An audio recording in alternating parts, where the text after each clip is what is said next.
අපි තේරුම් ගන්න හදන්නේ මේ දහමනේ. ඒකට දහම තේරුම් ගන්න නම් අපි දැනගන්න ඕනේ සාමාන්‍ය වැඩ කරන විදියයි අපේ ස්වභාවය. කොහොමද බුදුහාමුදුරු දේශනා කළ තියෙන අවබෝධයටපත් වුණාම මේගා වැඩ කරන්න පටන් ගන්න වෙනසක් තියෙන්න ඕනේ. ඒකේ වෙනස තමයි කියන්නේ. කියන්නේ පැහැදිලිව මේ කතා කරන්නේ සංකාර ගැන. සංකාර කියන ස්වභාවය තමයි අපි මේ කතා කරන්නේ සහ සංකාර කියන ස්වභාවයෙන් ඈත් වෙලා ඉන්නේ කොහොමද? සංකාර නොකර සංකාර කරොත් විඥාන හදනවා. ඒ කියන්නේ ඉස්සෙල්ලා කිව්වා වගේ මේ අර අපිට මිනිස්සෙක් වුණාම හොඳ මිනිස්සෙක් නරක මිනිස්සෙක් හම්බ වෙන්නේ රූපයක් දැක්ක සැනින් මේ හිත ජජ් කරනවා. ඔයගොල්ලෝ දන්නවනේ දැන් ඔයගොල්ලෝ බස් එක නගිලා යන්න යනකොට ඉස්සරහා දොරෙන් කවුරු හරි ඇතුල් වෙනකොට මේ හිත යා විනිශ්චය කරලා ඉවරයිනේ. ආයි මිනිස්සයා මා පිළිකුල් හරි ඒ මිනිස්සයා නරක කෙනෙක් හරි එයා මට එච්චර අල්ලන්නේ නැහැ කියලා හරි හිත ජජ් කරලා ඉවරයි. කොයා හොඳයි හරි හොඳයි කියලා අනිත් පැත්තත් වෙන්න පුළුවන්. රූපේ විතරයි. දැක්කේ රූපේ විතරයි. රූපේ විතරක් දැකලා ඇතුලේ හදනවනේ. පැහැදිලි ඕනම කෙනෙක් වෙනවා මේ වැඩේ. රූපයක් දැකපු සැනින් කෙනෙක් පුජ්‍යලෙක් ඇතුලේ හැදෙනවාමයි. හැබැයි දැන් ඕම අයිතියක් තියෙනවද අපිට එයාව හොඳ නරක කරලා හදාගන්න ඇතුලේ ඇත්තටම අයිතියක් නෑ. එයා හොඳ කෙනෙක් දන්නෙත් නෑ නරක කෙනෙක් දන්නෙත් නෑ. අපි යගේ හිත දැක්කේ නෑනේ. ඒ කියන්නේ අපිට බෑ හැබැයි අපි හිත පුරුදු වෙලා ඉන්නේ අවිද්‍යාපච්චය සංකාර කියන ගතියේ සංකාර වෙනවා. රූපේ දැක්කද හැදුවා ඇතුලේ. ඒක නැත්නම් කතා කරලත් නෑ සමහර ජීවිතේටම මේ දැකලා දෙන්නේ තේදා විතරයි. හැබැයි අතුල හදනවා. අපි ප්‍රිය අප්‍රිය ගති මෙයාත් එක්ක රූපය හදලා ඉවරයි. දැන් ඕගොල්ලෝ ඒ මට්ටමින් එයාව නැවත දකින්නේ. කියන්නේ අපි ඔය කියනවා ඔකට අපි ඇතුලේ තියෙන එක එළිය දකින්න. දැන් ආරයාගේ රූපේ දකින්න හැම වෙලාවකම අපි දකින්නේ ඇත්තද කියලා බැලුවොත් අපි දකින්නේ ඇත්ත නෙවෙයි. අපි දකින්නේ අපේ ඇතුලේ ඉන්න කෙනාව. අපේ ඇතුලේ ඉන්න කෙනාව එළියට දාලා ආරයා මේමයි එයා ඇත්තට මේ ප්‍රසන්න නෑ නරකයි එමයි මට එයා කියන්නේ කවුරු ගැනද? ඒ කෙනා ගැනද තමන්ගේ ඇතුළේ ඉන්න කෙනා ගැන බැලුවොත් ඔය කතා කරන්නේම තමන් ගැනමයි. තමන්ගේ ඇතුළේ ඉන්න අර සංකාර කළා හදපු විඥාන කියන ස්වභාවයත් එක්ක තියෙන නාම රූප ගැන කතා කරනවා. ඉතින් සමහරවිට තේරුම් ගන්න මේ නාම රූප විඥාන සංකාර කියන මේ වචන හරිම වැදගත් ධර්ම තේරුම් ගන්න යනකොට. ඒකින්ද ධර්ම අවබෝධයට යන්නේ මේ සාකච්ඡාවල් කළා නිකන් ඉන්නේ නැහැ. මොකද තේරුම් ගන්න මේ සාකච්ඡාවල් එක්ක තේරුම් ගන්න දේවල් මහා ගොඩක් තියෙනවා. ඒ කියන්නේ තමන් අපේ ඇතුළ හැසිරීම මොකක්ද? අධ්‍යාත්මය කොහොමද? හිත කොහොමද? මෙයා ඇයි මේ බාහිර ලෝකයක් එක්ක මෙච්චර මේවා හදනවා, ගැටෙනවා. අපිට හිතනවා මිනිස්සු කියන්නේ අර විදිහට හිතක් හදාගත්තම හිතන්න බෑ. අපි රූපයකට එහෙම නරකයි කියලා හදාගත්තාම ඒ මිනිස්සයා හැරුණත් අපිට වැරදි. ඒ මිනිස්සු මොනවත් කරත් ඒ කියන්නේ ඒ මිනිස්සයා මොනවා කරත් ඉනා වුණත් ඇවිද්දත් ඔක්කොම කරත් අපිට වැරදි වෙලා තියෙන්නේ අපි ඒ තමන්ගේ ඇතුලේ එයාව හදාගෙන ඉන්න විදිය අවුලක් තියෙනවා. හැබැයි නැත්තම් ඇත්තම කතාව ගත්තොත් මෙහෙම දෙයක් හිතන්න ඕගොල්ලෝන හැකියාවක් එනවා ඇත්තටම එයාගේ හිත දකින්න. දැන් අපි රූපයක් දැකපු ගමන් අපේ ඇතුලේ හැදුවා එයා නරක කෙනෙක් කියලා. හැබැයි ඇත්තටම කවදා හරි දැන් ඔයාලට ඕගොල්ලෝන හම්බ වෙන මොනවා හරි හැකියාවක් හිත දකින්න. දැන් අර මනුස්සයා දැක්ක ගමන් ඒ මනුස්සයාගේ හිත හරීම ලස්සන. බොහොම හොඳ සුන්දර හිතක් තියෙන හිත නිතරම පැහැදිලි හිත හොඳ ලස්සන සිතුවිලි තියෙන මිනිහෙක් විදිහට දැක්කම එයා හිත හිතා ඉන්නවා තමන්ට හොඳ යහපතක් නේ අපිටම අපි හදාගත්ත නරක විදිහට හැබැයි එයාගේ හිතේ තියෙන්නේ මට හොඳක් කරන්න ගා එයා නැතර වැඩ කරන්නේ එහෙම දෙයකට අපි දුක අපි බේර ගන්න ආව කෙනෙක් කියලා හැබැයි අපි හිතලා හැදුනේ හදලා ඉවරයි ඔක්කොම කතාව රූපේ හදලා ඉවරයි දැන් රූපේ දැක්ක ගමන් නවය කියන නාම රූප විඥාන උපාදාන වෙලා පෙන්වන්නේ අපි හදාගත්ත එක්කෙනාව එළියේ. දැන් එයා බෑවටම බැලුවාම එයාගේ හිත බැලුවාම සබෑවටම හරි හොඳ මිනිස්සෙක්. දැන් ඔතන තියෙනවනේ මේ ප්‍රශ්නයක්. ඔතන තියෙනවා අපි හදපු ලෝකය අපි ඇතුලේ තියෙන ලෝකය එළියේ නෑ. ඒ මිනිස්සු හරි හොඳයි. හැබැයි අපිට උත් පේන්නේ නෑනේ කවදාවත් පේන්නේ අපි මුළු හැමදාම ජීවත් වෙලා දිනුවා. ඒකයි අපි කියන්නේ අපේ ඇතුලේ තියෙන දේ කවදාවත් එළියේ නෑ. ඔය බුදුහාමුදුරුවෝ අනිච්ච ලක්ෂණය දේශනා කරන එක තමයි. අපි ඇතුලේ තියෙන දේ එළියේ නෑ කියන්නේ. නමුත් අපි හිතන්නේම අපේ ඇතුලේ තියෙන එක එළියේ තියෙන විදිහට තමයි දකින්නේ. ඕක තමයි උපාදාන වෙලා මෙයා පෙන්වන්නේ ලෝකේ. දැන් මේ රූපයක් දැක්කම උපාදාන වෙලා පෙන්වන්නේ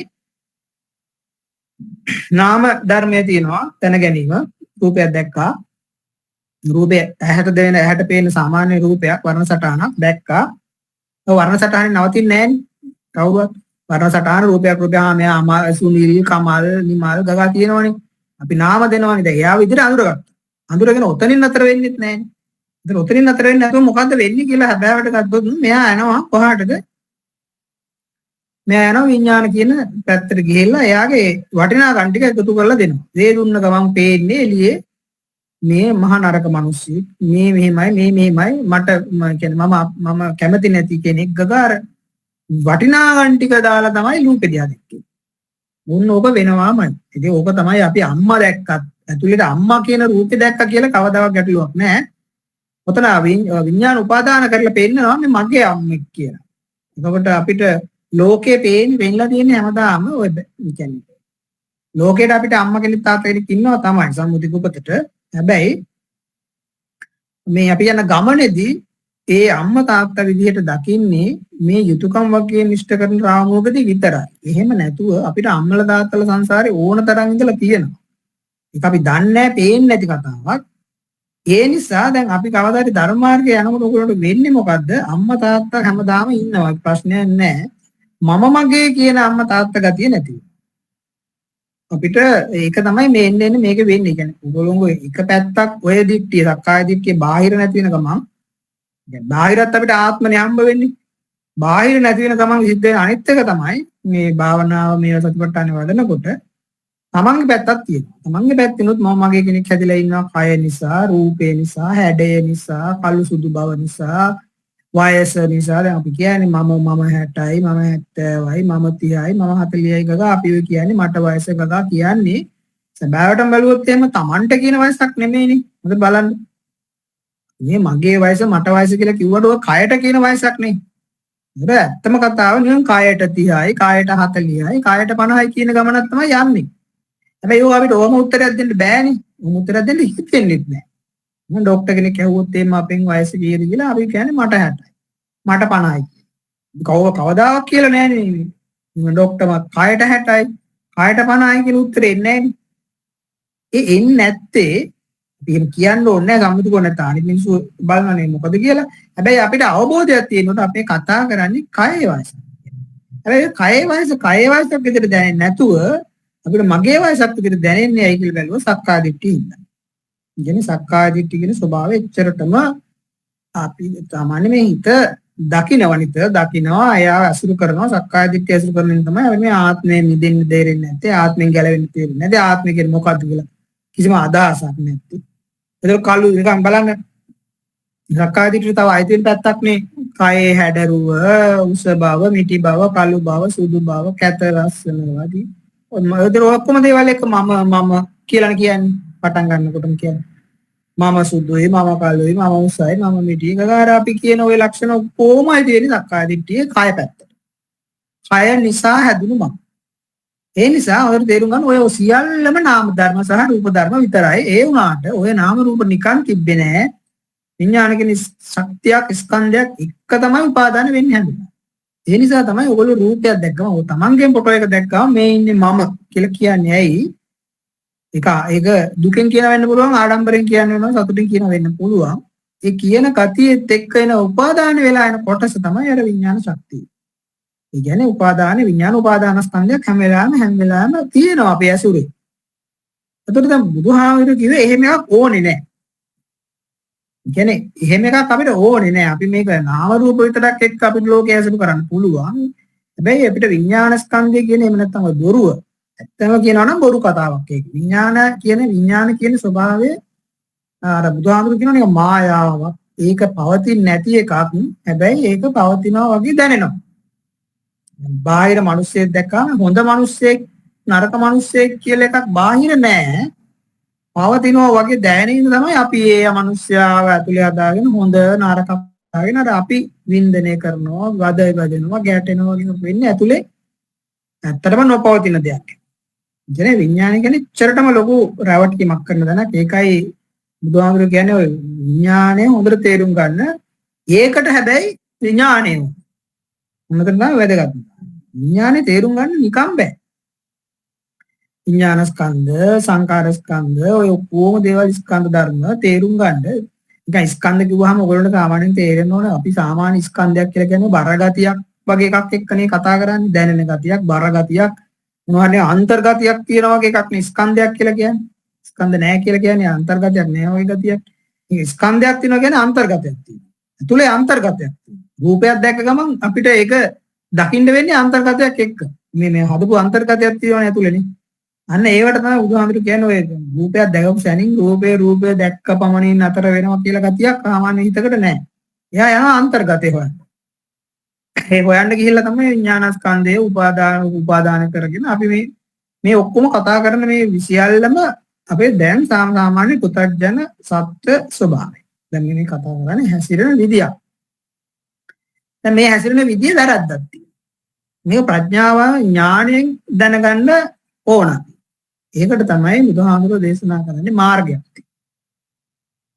දැන් මේක කිව්වහම සමහරට කෙනෙකුට ඉන්න පුළුවන් ඉතින් ඕක කමක් නැහැ. ඉතින් ඔහම ඉන්න පුළුවන් අපිට. ඇයි අපි මේ විශේෂ දෙයක් හොයන්නේ?